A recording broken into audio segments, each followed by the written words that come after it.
lakay, mag-adobo tayo ng manok tsaka baboy. Inigisa ko lang.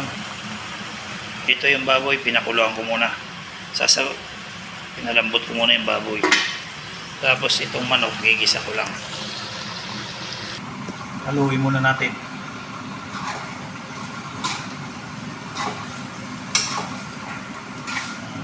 Gisa ko muna sa sibuyas bawang. Sasangkutsa ko lang muna.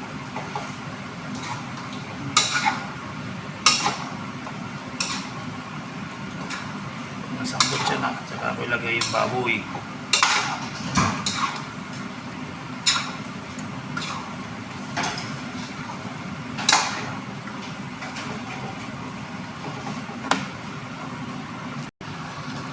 Ayan lakay.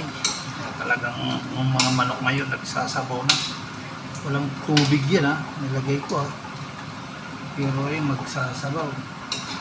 Kasi ang manok ngayon, nilalagyan nila ng tubig sa karne niya. May indikan. Kaya matubig. Patuyuin na lang natin yan. Tapos lagyan natin yung baboy. Tsaka yung yung toyo. Ayan lakay. Lagyan ko na ng toyo. Patuyuin na lang natin to. Tapos pagluto na yan, ilagay natin yung hindi kumakain ng sili.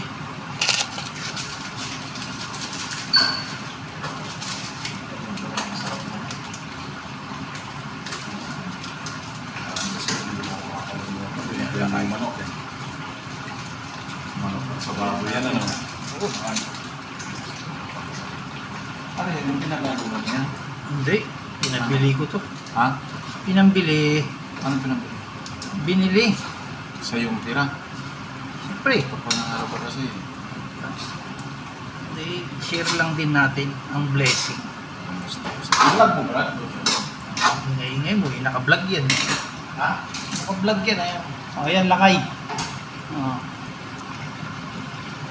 Ayan, lakay. Lagyan natin ng suka. Ayan. Muna natin haluin.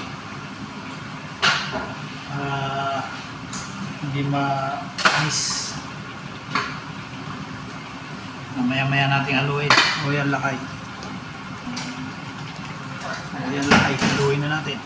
At luto na yung suka niya.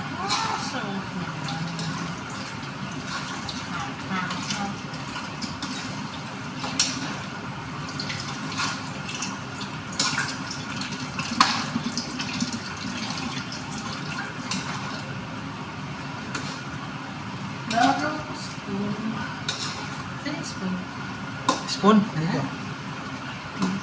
Ay, sorry. Sige lang, okay lang yan.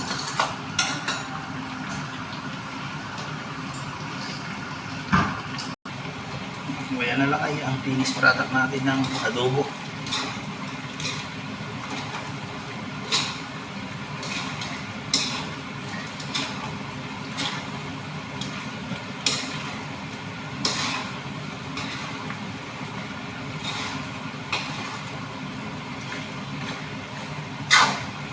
Kailangan natin yung apoy.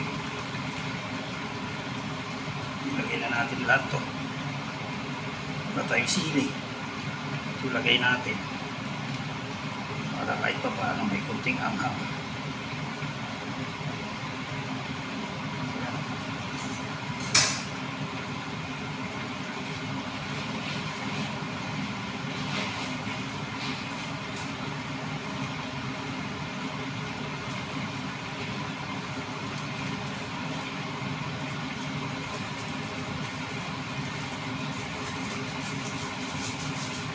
O yan lakay, ang finished product natin ng adobo. Pwede na to. Tuyot na eh.